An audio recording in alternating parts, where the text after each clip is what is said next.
Subscribe करें हमारे YouTube channel को एवं बेल आइकन दबाना ना भूलें ताकि रोज की YouTube अपडेट्स आपको मिलती रहे। जय हिंद साथियों। तो एक बार फिर से मैं आपके सामने आ गया हूं। तो आज की हमारी जो क्लास होगी वो हमारे इस अध्याय के समापन की ओर हमें ले जाएगी।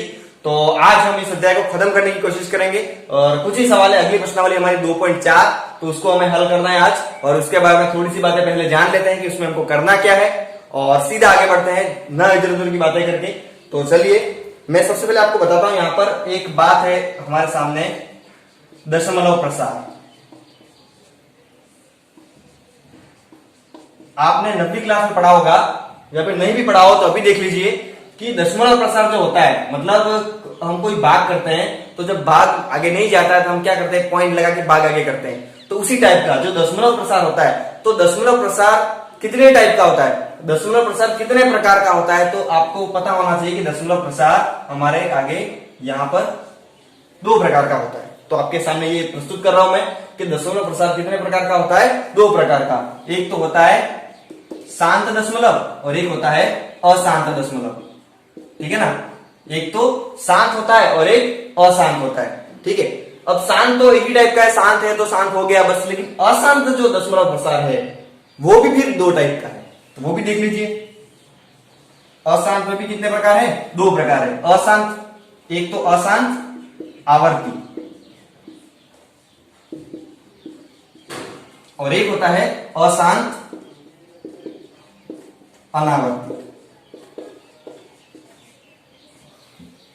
अशांत में भी 2 प्रकार, अशांत आवर्ती और अशांत अनावर्ती। अब अशांत आवर्ती क्या होता है और अशांत अनावर्ती क्या होता है, मतलब कि अशांत आवर्ती का मतलब क्या होता है कि कोई भी संख्या है, जैसे कि 6.3333 इस तरह से आ रहा है, एक ही टाइप की संख्या है, तो यहां पर एक ही संख्या बार बार आ रही है, एक ही संख्या बार बार रिपीट हो रही है, मतलब कि क्या हो रही है, आवर्ती हो रही है यहाँ पर। ठीक है ना, एक ही संख्या बार बार हो रही है, तो इसलिए इसको हम कौन सा दशमलव प्रसार कहेंगे, दशमलव के बाद जो ये पूरा प्रसार है, मतलब फैल रहा है पूरा, तो ये प्रसार है, तो इसलिए इसको हम क्या कहते हैं, दशमलव प्रसार। तो ये दशमलव प्रसार क्या है, अशांत तो है, शांत तो नहीं हो रहा है, लेकिन आवर्ती हो रही है, मतलब बार बार आगे वैसा का वैसा चल रहा है। अब ऐसा नहीं इसमें एक ही संख्या बार बार है, इसमें एक संख्या या फिर एक संख्या का ग्रुप बार बार आना चाहिए। मतलब कि जैसे कि मैंने लिखा है 6.242424 इस तरह से ये 2 संख्या या फिर 2 से ज्यादा भी हो सकती है। ऐसा भी हो सकता है, मान लो यहाँ पे 7.369 इस तरह से आगे आता जाए, 369 इस तरह से आता जाए। तो यहां पर देखो, इसको हम ऐसे भी लिख सकते हैं 6.24 और ऊपर क्या लगा दे, बार बार, मतलब ये 2424 क्या है, बार बार आ रहा है, 6.242424 इस तरह से। और यहां पर क्या लिख सकते हैं हम, 7.369 इस तरह से 369 पूरे पर बार लगा देंगे, मतलब कि 369 ये बार बार आ रहा है आगे, इस तरह से चलता जाएगा। यहां पर भी लिख सकते हैं इसको 6.3 और 3 बार बार आ रहा है, 3 के ऊपर क्या लगा देंगे, बार। ये जो ऊपर लाइन लगाई है मैंने, इसको हम क्या कहेंगे, बार कहेंगे। ठीक है, तो ये होता है अशांत आवर्ती। अब अशांत आवर्ती तो हमने समझ लिया कि अशांत आवर्ती में कोई एक संख्या, दशमलव के बाद कोई एक संख्या या फिर कोई संख्या का ग्रुप बार बार आ रहा है, ठीक है ना, रिपीट हो रहा है बार बार, तो वो तो हो गया अशांत आवर्ती। तो अब नाम से ही स्पष्ट हो जाएगा अगला शब्द। तो अगला शब्द क्या आपके सामने, अशांत अनावर्ती। अब ये भी अशांत है, लेकिन इसमें क्या हो रहा है, अनावर्ती, मतलब आवर्ती नहीं हो रही है, मतलब कि पॉइंट के बाद कुछ भी आ रहा है, जैसे मैंने कहा 2.340321, मतलब इस तरह से कुछ भी मर्जी वैसे संख्या आ रही है, कहीं पर भी कुछ रिपीट नहीं हो रहा है, वापस जैसे तैसे संख्या आ रही है। तो ये क्या है, अशांत है, लेकिन उसमें भी आवर्ती नहीं हो रही है, कोई रिपीट नहीं हो रहा है, तो मर्जी वैसे ही आगे बढ़ता जा रहा है, तो इसको हम कहेंगे अशांत अनावर्ती। ठीक है, और शांत है, मतलब वो शांत को तो सीधा आप समझ लोगे कि जो बात पूरा पूरा हो जाता है, रुक जाता है। जैसे कि मैंने कहा 6.25 ये पूरा हो गया, बात 25 के आगे कुछ नहीं है, बात पूरा हो गया, सेस्पल 0 आ गया, तो ये क्या है, शांत दशमलव है। क्या है, शांत। जैसे कि मैंने कुछ और भी लिखा 12.356, तो ये भी क्या है, एक शांत दशमलव है, अगर मैंने यहां पर आगे डॉट डॉट नहीं लगाया है। ठीक है, मतलब कि ये क्या हो गया, शांत दशमलव। तो अब देखिए आगे, अब इनमें क्या होता है, हमने संख्याओं की 2 टाइप पढ़ी थी, खास बड़ी, एक तो परिमेय संख्या और एक अपरिमेय संख्या। संख्या या तो परिमेय होगी या फिर अपरिमेय होगी। तो देखिए इनमें कौन सी संख्या परिमेय होती है और कौन सी संख्या अपरिमेय होती है। वो हमको पता होना चाहिए। ठीक है, तो देखते हैं। तो मैं आपको सीधा सीधा एक बार बता देता हूं और फिर कारण हमको बाद में पता चलेंगे। ठीक है ना उनके, तो कारण जैसे ही हम सवाल करेंगे उस सवालों से आपको समझ में आ जाएगा। तो देखिए, जो शांत दशमलव होता है, जो भी शांत दशमलव वाली संख्या होगी वो संख्या आपके सामने सीधी सीधी क्या हो जाएगी, परिमेय। इसमें तो कोई डाउट ही नहीं, कोई डाउट नहीं है कि जो शांत दशमलव वाली संख्या होगी उस संख्या को हम क्या कहेंगे, परिमेय संख्या। अब परिमेय संख्या किसको कहते हैं आपको पता होगा कि जो संख्या p बटे q रूप में लिखी जा सकती है वो संख्या कौन सी संख्या होती है, परिमेय संख्या। तो जो शांत दशमलव वाली संख्या होगी वो आप उस संख्या को p बटे q रूप में लिख सकोगे। जैसे कि मैंने यहां पे लिखा 2.3, तो 2.3 क्या है, शांत दशमलव प्रसार है। देखिए दशमलव प्रसार क्या है, शांत है। तो अगर आपको पता होगा कि ये पॉइंट अगर मैं यहां से हटा दूं तो नीचे क्या लगेगा, 10 लगेगा, क्योंकि पॉइंट के बाद एक ही संख्या है तो आपको नीचे क्या लगाना है, 10। अगर पॉइंट के बाद दो संख्या है, 2 अंक है, तो आपको लगाना है 100। पॉइंट के बाद 3 अंक है तो लगाना है 1000। इस तरह से लगाओगे तो ये क्या हो गया, पॉइंट हटा दिया हमने तो ये हो गया 23/10। तो हुआ कि नहीं है p बटे q रूप। अब देखो इस संख्या को हमने 2.3 को हमने क्या किया, p बटे q रूप में लिख दिया। तो p बटे q रूप में लिख दिया तो p बटे q रूप जो भी होता है उसको हम कौन सी संख्या कहते हैं, परिमेय संख्या कहते हैं। तो ये भी कौन सी संख्या हो गई, परिमेय। अब आगे बढ़ते हैं, इन दोनों में क्या होता है, तो इसमें भी जो अशांत आवर्ती होती है वो भी क्या होती है आपकी, परिमेय होती है। ठीक है, मतलब इसको भी हम अशांत आवर्ती वाली जो भी संख्या होगी उसको भी हम p बटे q रूप में लिख सकते हैं। और ये सवाल आपने 9वीं क्लास में कर रखे हैं। जो संख्या अशांत आवर्ती, जो भी दशमलव प्रसार अशांत आवर्ती होता है उस संख्या को p बटे q रूप में कैसे लिखना है, ऐसे सवाल आपने 9वीं क्लास में कर रखे हैं इसी वास्तविक संख्या के वाले टॉपिक में। ठीक है, इसके बाद ये जो अशांत अनावर्ती होती है उसको आप सीधा सीधा बोल दो कि ये तो कौन सी संख्या होती है, अपरिमेय संख्या होती है। कौन सी, अपरिमेय, क्योंकि इसको p बटे q रूप में नहीं लिखा जा सकता। अब क्यों नहीं लिखा जा सकता वो भी हम आगे देखेंगे, लेकिन इससे पहले हम अपने सवालों पे आते हैं सीधा। तो हम आगे बढ़ते हैं अपनी प्रश्नमाला 2.4 पे। इससे पहले आप ये चार्ट बना ले, आपको समझ में आ जाएगा कौन सी परिमेय होती है और कौन सी अपरिमेय होती है। और शांत दशमलव और अशांत दशमलव भी आप इससे अच्छे से समझ सकते हो। तो इसको जल्दी से नोट कर लीजिए और चलिए अब आगे बढ़ते हैं। अब हमारी प्रश्नमाला 2.4 की ओर हम बढ़ते हैं।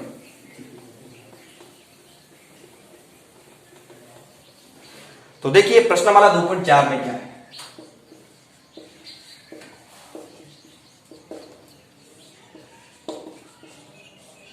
अब मैं प्रश्नमाला 2.4 में ही आपके यहाँ पे 10वीं क्लास का जो लेवल है, ये जो अभी मैंने आपको पढ़ाया वो सब 9वीं क्लास का लेवल था। अब इस क्लास का लेवल मैं आपको इन सवालों से बताऊंगा। ठीक है ना, इससे पहले मैं नहीं बता रहा हूं। तो देखिए इसमें जो पहला सवाल है उसका पहला सवाल हम करते हैं। पहले में भी आपके यहाँ पर 7 सवाल है। तो देखिए पहला सवाल क्या कह रहा है, लंबी विभाजन प्रक्रिया का उपयोग न करते हुए बताइए कि निम्नलिखित परिमेय संख्याओं के दशमलव प्रसार शांत है या अशांत आवर्ती है। ठीक है ना, देखिए शांत है या अशांत आवर्ती है, दो चेक करने हैं। इसने अशांत अनावर्ती की बात नहीं की है। ऐसा इसने क्यों नहीं किया है, क्योंकि यहां पर सारी संख्या आपको परिमेय संख्या दे रखी है। तो परिमेय संख्या कौन सी होती है, या तो शांत दशमलव वाली या फिर अशांत आवर्ती दशमलव प्रसार हो, जिसका अशांत अनावर्ती आपको यहाँ पे नहीं देखना है। ठीक है ना, इसने सिर्फ 2 के बारे में बात की है। तो आपको क्या करना है, इसने कहा है कि लंबी विभाजन प्रक्रिया का इस्तेमाल नहीं करना है, मतलब कि आपको भाग नहीं लगाना है। बिना भाग लगाए आपको चेक करना है कि ये संख्या शांत दशमलव वाली है या फिर अशांत दशमलव वाली है। मतलब कि भाग लगाने पर भाग रुक जाता है या फिर भाग चलता रहता है। जैसे कि 2 टाइप दिखाता हूं मैं आपको। एक तो मैंने लिखा 1/3 और एक लिखा 2/5। ठीक है ना, चलिए दूसरी संख्या ले लेते हैं, 9/5 ले लिया मान लो। ठीक है, 1/3 लिया और एक 9/5 लिया, इसको भी हम थोड़ा बदल देते हैं, 7/3 ले लिया मान लो। तो इन दोनों में क्या होता है देखना, मैंने 7/3 लिखा मतलब 7 में हम क्या करेंगे, 3 का भाग लगाएंगे, और 9/5 लिखा मतलब 9 में 5 का भाग लगाएंगे। तो लगाते हैं भाग, ये 3 का भाग 7 में कितनी बार जाएगा, 2 बार, तो 6 आएगा, ये 1 बचेगा। फिर अब भाग आगे नहीं जा रहा क्योंकि यहाँ पर ये छोटा हो गया, एक छोटा हो गया, तो हम क्या करते हैं, दशमलव लगाते हैं। हमने यहाँ पर दशमलव लगाया, यहाँ पर क्या हो गया, 0। अब ये हो गया 10, तो 3 का भाग कितनी बार जाएगा, 3 बार, तो आएगा 9। तो कितना बचा फिर से 1, अब 1, तो फिर से दशमलव का क्या लगेगा, 0, तो फिर से यहाँ पर कितनी बार भाग जाएगा, 3 बार। अब ये फिर से 9, फिर से 1, इस तरह से ये आगे 1 बचता जाएगा। फिर से यहाँ पे 0 लगाओगे, फिर से 9 आएगा, फिर से 1 बचेगा। इस तरह से ये 3 3 3 3 आगे आता ही रहेगा, बात कभी रुकने ही वाला नहीं है, कभी शेषफल आपका 0 नहीं आएगा। लेकिन यहां पर हो क्या रहा है, एक ही संख्या बार बार आ रही है। क्या उत्तर आ रहा है हमारा, 2.3 बार। 3 हमारा यहाँ पे बार बार आ रहा है, तो ये क्या है, अशांत तो है, लेकिन अशांत में भी क्या हो रहा है, आवर्ती हो रही है। लेकिन यहां पर क्या होता है देखना, 5 का भाग लगाया 9 में, तो ये कितनी बार जाएगा, तो एक बार आएगा, कितना 5 बचेगा 4। अब फिर से ये 4 छोटा हो गया 5 से, तो यहां पर क्या लगाओगे, दशमलव, तो यहां पर क्या लगेगा 0। अब 40 हो गया, तो 40 में 5 का भाग लगाओ, तो कितना हो जाएगा, 5 हटे 40। अब 40 में 40 घटाया, कितना हो गया, 0। शेषफल आ गया 0, शेषफल 0 आ गया, मतलब कि हमारा भाग पूरा हो गया, मतलब भाग रुक गया। तो हमारा उत्तर क्या आया, 1.8, और ये क्या है, शांत दशमलव। ठीक है, तो इसका आपको ध्यान रखना है। दोनों अलग अलग टाइप के मैंने आपको भाग बता दिए, तो इसमें तो अशांत आवर्ती है और इसमें शांत है, लेकिन दोनों क्या है, p/q रूप है। दोनों कौन सी संख्या है, परिमेय संख्या है। तो आपको यहां पर जो सवाल करना है, उस सवाल में आपको भाग नहीं लगाना है, बिना भाग लगाए चेक करना है। तो वो कैसे चेक करना है, वो आपको यहां पर दे रखा है, तो वो मैं आपको बता रहा हूं, तो उसको ध्यान से देखिएगा, क्योंकि बहुत ही आसान सवाल है और आप अच्छे से कर लोगे इसको। तो सबसे पहला सवाल है 15/1600। 15 में हमें किसका भाग लगाना है, 1600 का, और बताना है कि ये जो संख्या है वो शांत दशमलव वाली है या फिर अशांत दशमलव वाली है। तो आपको चेक करना है, क्या करना है, जो हमारा हर होगा, जो भी हमारी हर की संख्या होगी, उस संख्या के हमको क्या करना है, सीधे के सीधे अभाज्य गुणनखंड कर देना है। मतलब कि 1600 लिया और 1600 के क्या कर दिए, अभाज्य गुणनखंड कर दिए। अब देखिए 1600 कौन सी संख्या है, तो आपको दिख रहा होगा सम है या विषम चेक करना है, तो 0 है पीछे, मतलब कि कौन सी संख्या होगी, सम संख्या। तो सम संख्या में सबसे पहले किसका भाग लगाओगे, 2 का। अब 2 का भाग मतलब क्या हुआ, आधा करना है, तो 1600 को क्या हो जाएगा, 800। फिर से ये सम है, तो 800 का क्या हो जाएगा, 400। फिर से 2 का भाग, 400 का हो जाएगा 200। फिर से 2 का भाग, 200 का हो जाएगा 100। इस तरह से लगा देता हूं 2 का भाग, तो ये हो जाएगा 50। फिर 2 का लगाओ, तो ये हो गया 25। अब 25 में 2 का नहीं जाएगा, किसका जाएगा आपको पता है, तो 5 का जाएगा।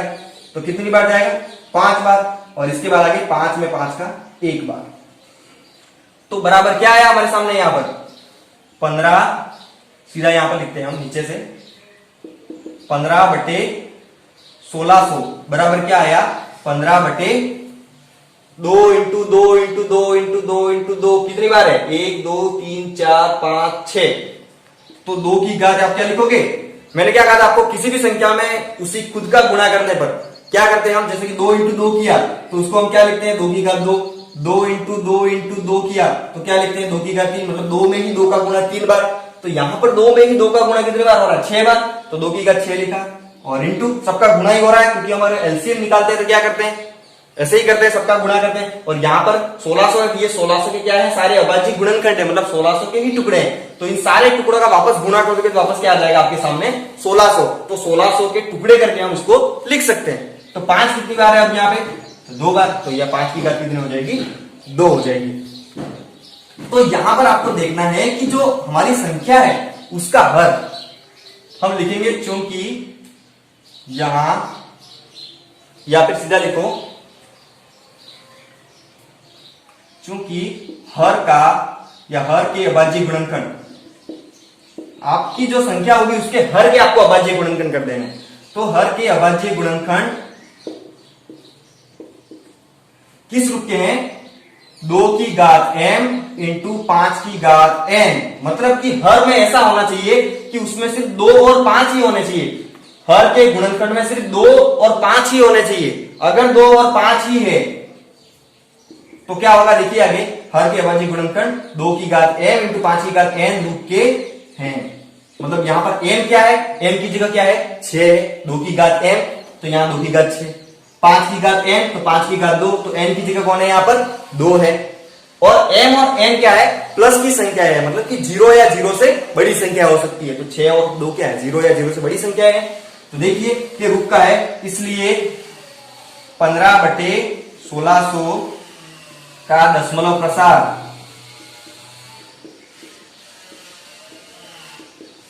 शांत होगा। क्या होगा, शांत होगा। अब आपको यहां पे सीधा देख लेना है कि अगर हर में जो अभाज्य गुणनखंड करोगे आप, हर के क्या करना है हमको, अभाज्य गुणनखंड, तो वो अभाज्य गुणनखंड इस रूप के होने चाहिए, 2 की घात m इंटू 5 की घात n के रूप के। मतलब कि अभाज्य गुणनखंड में सिर्फ 2 और 5 ही आने चाहिए, इसके अलावा अगर 3 आ गया, 7 आ गया, 11 आ गया, मतलब कि इनके अलावा कोई और संख्या आ गई तो सीधा सीधा आप बोल दोगे कि वो अभाज्य गुणनखंड 2 की घात m इंटू 5 की घात n रूप के नहीं है, इसलिए उस जो संख्या होगी उस संख्या का दशमलव प्रसार अशांत आवर्ती है। क्या है?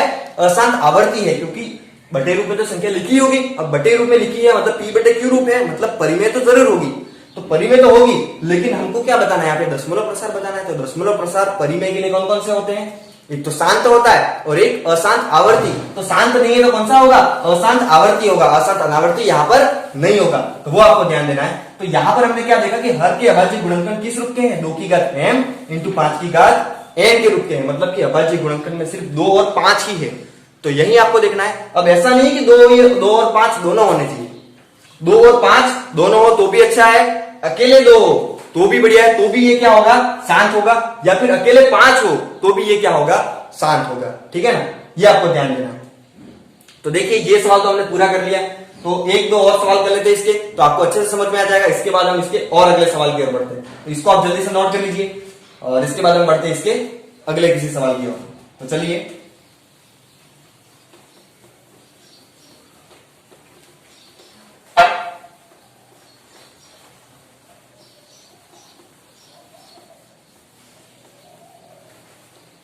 तो आगे देखिए, मैं आपको एक और सवाल करा देता हूं, चौथा सवाल। ठीक है, बाकी आपको बीच के करते रहे। चौथा सवाल है, आपको इसमें थोड़ा सा अलग टाइप का मिल जाएगा। इसमें लिखा है 17/6। 17/6 लिखा है, तो आपको क्या करना है? सीधा सीधा कुछ नहीं करना है, जो हर है हमारा नीचे वाली संख्या है उसका क्या कर देना है? अभाज्य गुणनखंड कर देना है। तो देखिए यहां पर 6 लिखा, 2 से बार लगाया पहले तो 3 बार जाएगा, फिर 3 से लगाया तो 1 बार जाएगा। ठीक है, तो क्या लिखोगे? चूंकि सीधा लिखो 17/6 के हर के, या फिर ये नहीं लिखना हो चलेगा सीधा, जैसे पिछली बार लिखा था वैसे लिखो,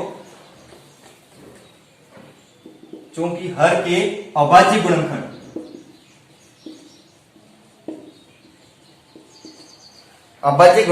किस रूप के नहीं है? तो वो 2 की घात m इंटू 5 की घात n रूप के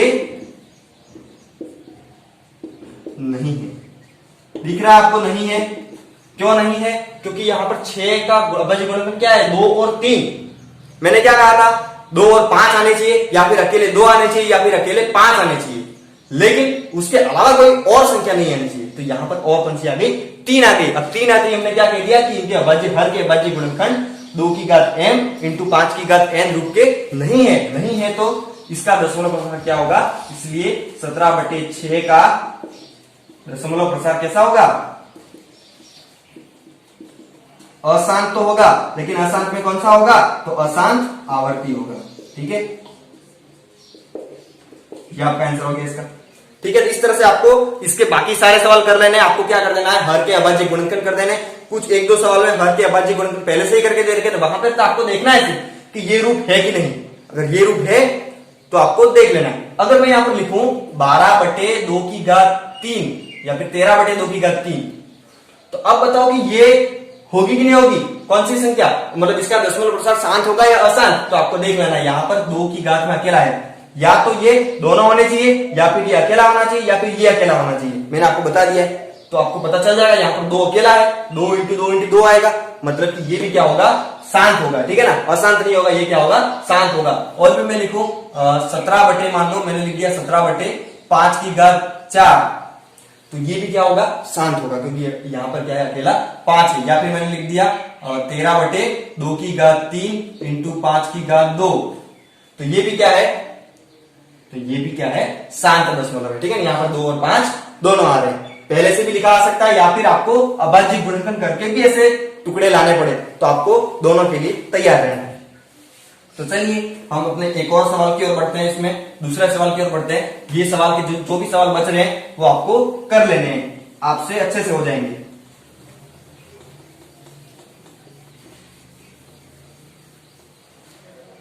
तो अब आगे देखिए, यहां पे दूसरा सवाल क्या कह रहा है? निम्नलिखित परिमेय संख्याओं के दशमलव प्रसार लिखिए एवं बताइए कि ये शांत है। ठीक है ना, हमको क्या करना है? जो भी यहाँ पर संख्याएं दे रखी है उनके दशमलव प्रसार लिखना है और बताना है कि ये क्या है? शांत है। ठीक है, तो अब देखते हैं क्या होता है। तो चलिए इसमें ले लेते हैं एक सवाल, बाकी दो आपसे आराम से हो जाएंगे। तो मैं लेता हूं इसका पहला सवाल। पहला सवाल क्या कह रहा है, 13/125। अब 13/125 है और इसको दशमलव प्रसार में लिखना है, मतलब कि इसको पॉइंट में इसका भाग लगा के लिखना है आपको। तो सीधा तो भाग लगाने से आपको अच्छा नहीं रहेगा, सीधा भाग कैसे लगाओगे आप? तो इसके लिए क्या करते हैं, हम थोड़ा सा इसको हल कर लेते हैं। क्या कर लेते हैं कि नीचे अगर 10 हो, आपको पता है कि मैंने लिखा है यहाँ पर 123/100, तो आपको भाग लगाने में कोई कठिनाई नहीं होगी। पीछे से दो संख्या, नीचे 2 जीरो है, तो पीछे से दो संख्या क्या लगा दोगे, पॉइंट लगा दोगे। ये क्या हो जाएगा, 1.23। अगर यहाँ पर 1 जीरो और होता तो ये पॉइंट कहां पे आ जाता, 3 संख्याओं के आगे इधर से, तो 0.123, मतलब इसके आगे आप मर्जी से जीरो लगा सकते हो, 0.123। तो इस तरह से आप यहाँ पर भाग लगा सकते हो। अगर 10 होता तो पॉइंट यहां पर लग जाता। तो इसी तरह से आपको क्या करना है कि नीचे वाली संख्या को किसी 10 की घात के रूप में बदलना है। तो पहले इसके क्या कर देंगे हम, अभाज्य गुणनखंड। तो 125 के अभाज्य गुणनखंड करके देखो साइड में क्या आता है। तो इसको 5 से, क्योंकि पीछे 5 है, तो ये कितनी बार जाएगा, तो 25 बार। फिर से 5 से लगाओगे तो ये जाएगा 5 बार, और फिर से 5 से लगाओगे ये 1 बार जाएगा। मतलब कि 125 के गुणनखंड क्या है, 5 × 5 × 5। अब 5 ऐसी संख्या, तो 5 में कौन सी संख्या का गुणा करे तो वो क्या हो जाए, 10 हो जाए, वो हमको चेक करना है। तो आपको पता होना चाहिए कि 5 में 2 का गुणा करने पर क्या होता है। यहां पे मैंने लिखा 5 की घात 3, तो 5 की घात 3 है, तो एक बार घात 3 को एक बार भूल जाओ, लेकिन 5 हो तो 5 में किसका गुणा करो तो वो क्या हो जाता है, 10। तो 5 दूनी 10, 2 का गुणा करने पर, तो यहां पर 5 3 बार है, तो 2 भी कितनी बार होना चाहिए, 3 बार होना चाहिए।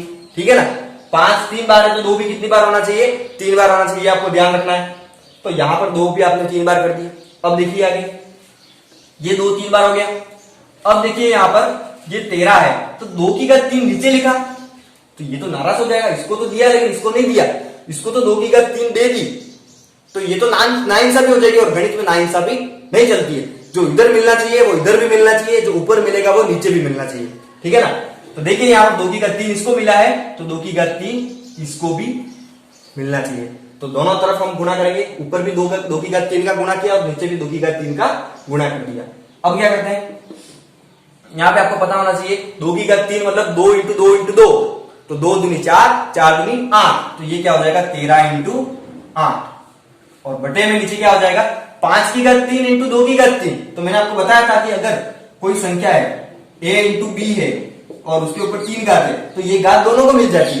ठीक है ना, तो अगर पहले से घात दोनों को मिली हुई है तो उस घात को हम दोनों के लिए भी लिख सकते हैं। तो इसको मैं क्या लिख सकता हूं, 5 × 2 की घात 3, दोनों के लिए लिख दी मैंने।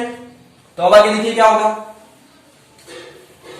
बराबर ये 13 × 8, तो 13 × 8 कितना हो जाएगा, आप लिख लीजिए 13 × 8 हो गया 104, और बटे में क्या हो जाएगा 5 × 2, तो ये 5 × 2 कर दो, कितना हो गया 10, और 10 के ऊपर घात कितनी है 3, तो ये 10 की घात 3 हो गया, तो ये 104, और बटे अब 10 की घात 3 निकालना बहुत ही आसान है, मतलब 10 × 10 × 10, तो ये बहुत ही आसान है। सीधे एक के पीछे 3 बार गुणा किया तो 3 जीरो लगा दो, 4 बार किया हो तो 4 लगा दो, 4 जीरो, तो ये 3 बार किया है तो 3 जीरो लगे, कितना हो गया 1000। तो बराबर ये 104 में किसका वाला भाग लगाना है, 1000 का, और 1000 या जो भी 100 से संबंधित 10 की घात से संबंधित संख्या है, 10, 100, 1000, 10,000, उसका भाग लगाना क्या होता है, बहुत ही आसान होता है। तो ये 3 जीरो है, तो यहां से पीछे से 3 संख्याओं के आगे क्या लगा दोगे आप, पॉइंट लगा दोगे, तो 4 0 1, और उसके आगे क्या लग जाएगा पॉइंट, और उसके आगे अपनी मर्जी से क्या लगा दोगे 0, क्योंकि पॉइंट के आगे कुछ नहीं है तो आप मर्जी से क्या लगा दो 0 लगा दो। ठीक है, इस तरफ, तो ये क्या हो गया 0.104। तो यहां पर इसमें क्या पूछा था कि संख्या का दशमलव प्रसार लिखिए और बताइए कि ये शांत है, तो ये शांत दशमलव आपको दिख रहा है, तो हम क्या लिखेंगे 13/125 का दशमलव प्रसार क्या है, दशमलव प्रसार शांत है। ठीक है ना, तो ये भी अच्छी टाइप का सरल टाइप का सवाल है। तो इसके 2 सवाल और है, तो वो आप कर ले, और नहीं होते तो आप टेंशन मत ले, नहीं होते तो आप सवाल में कमेंट कर दीजिए सवाल कि ये सवाल हमसे नहीं हो रहा है, तो इसके लिए हम अगला कोई वीडियो लेकर आएंगे जिसमें जो भी सवाल आपके बच जाते हैं, वो सारे सवाल जो आपसे नहीं हो रहे हैं वो हम अलग से वीडियो में लेकर आ जाएंगे। ठीक है, तो इसके बाद आप देखिए इसका तीसरा सवाल। तीसरे सवाल में क्या है, लास्ट सवाल है इस टॉपिक का,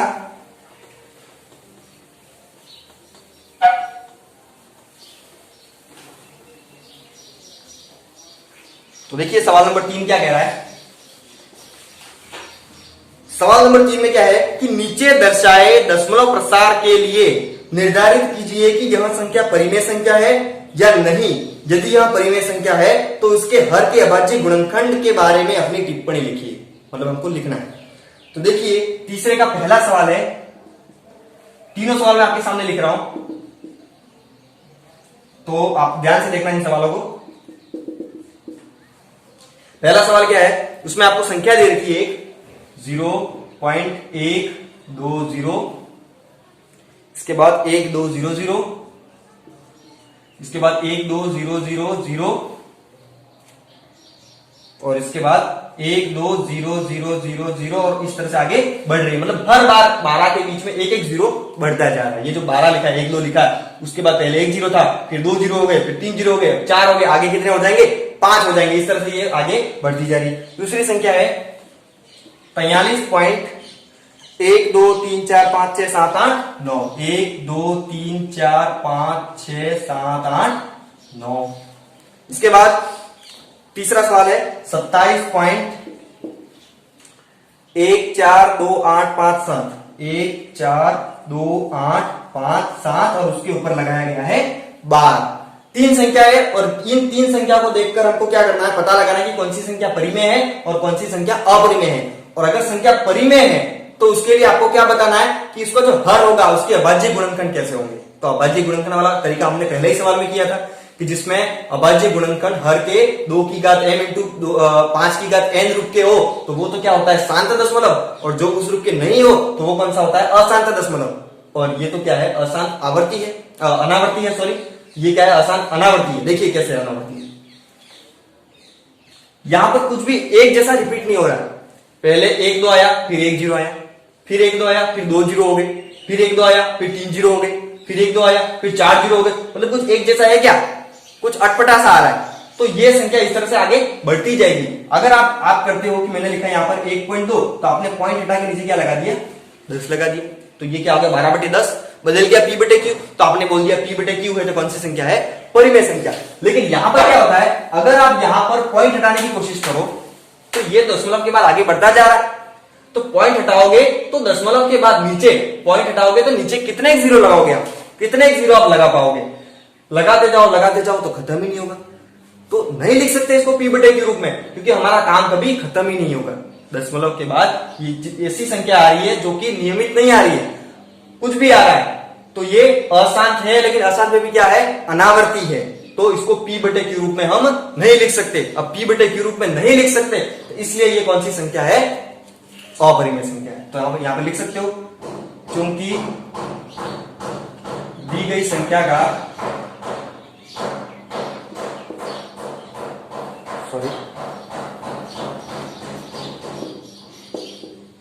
दी गई संख्या का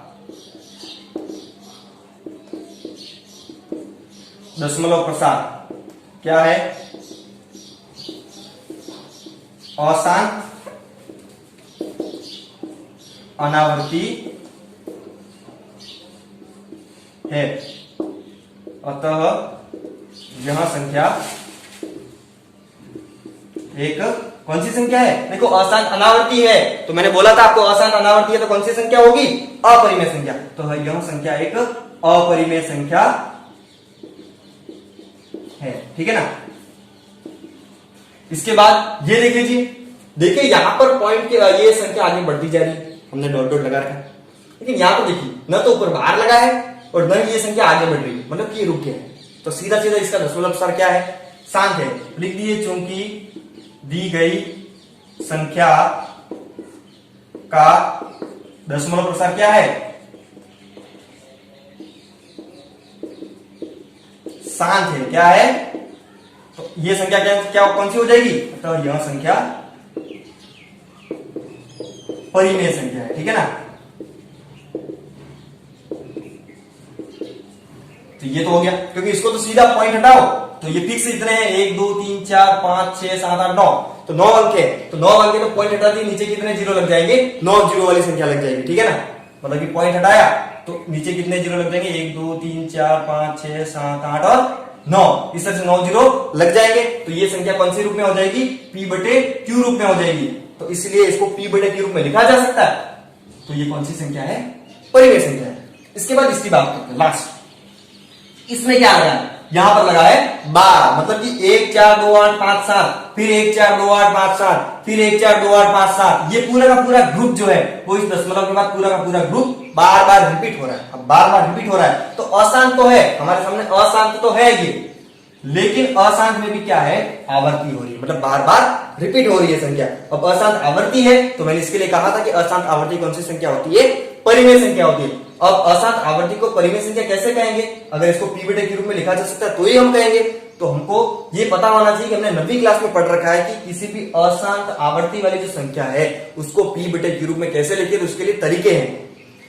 तो वो तरीका आपको 9वीं क्लास की बुक में जाके देखना पड़ेगा। आपके स्टार्टिंग के टॉपिक में है, ये जो संख्याओं से संबंधित टॉपिक है, दूसरा ही टॉपिक है, तो उसी में मिलेगा ये। तो उसमें आप चेक कर लीजिएगा कि उसको कैसे करना है, तो उससे आपको पता चलेगा कि इसको p बटे q रूप में कैसे लिखते हैं, थोड़ा सा तरीका है उसका।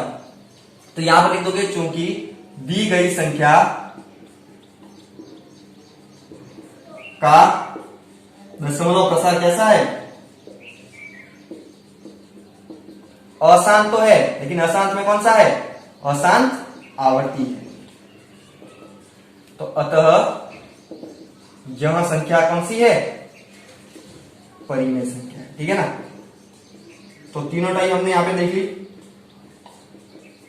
तो देखिए यहां पर जो सवाल हमने करवाया उससे ये आपका टॉपिक, यहां पर दशमलव प्रसार से संबंधित जो भी चीजें थी वो इससे क्लियर हो रही है। तो आपको वीडियो को ध्यान से देखना है, और इसके आगे आपकी है विविध प्रश्नमाला 2, तो वो आपको सेल्फ हल करनी है, आपको खुद को हल करनी है, क्योंकि वो आपकी प्रैक्टिस के लिए। आपने इस दूसरे टॉपिक में जो जो सीखा है उसको थोड़ा अच्छे से आप करोगे तो ये दूसरा जो विविध प्रश्नमाला 2 है उसके सारे सवाल आपसे हो जाएंगे।